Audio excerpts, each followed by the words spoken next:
নমস্কাৰ সকলোকে। এয়া দেখিছেনে গৰমত আমাৰ দুষ্টটোৱে কেনেকৈ উৎপাত কৰি আছে আৰু ডাঙৰ হৈ আহিছে। ইয়াৰ উৎপাত বেছি হৈ আহিছে। চাওকচোন আঁঠুৱা কেনেকৈ একদম মাৰি আছে। ভালো লাগে। মই কাপোৰ চাপোৰ পিন্ধা নাই, ভিডিঅ' কৰি থৈ দিছোঁ দেই, বেয়া চেয়া নাপাব। কাপোৰ চাপোৰ একো পিন্ধোৱা নাই। আৰু এইফালে মই কৰি আছোঁ টিউশ্যন। ক্লাছ কৰি মেলি ইহঁতক পঠিয়াই দিলোঁ আৰু মায়ে এইফালে চেণ্টাৰৰ পৰা আনি দিছে পকা আম। মই যে কিবা কিবি খাই থাকোঁ, আনি দিছে।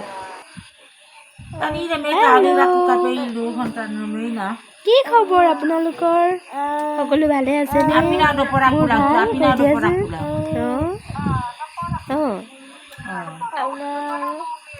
মোৰ মাক আমনি কৰা নাই? কৰিছা?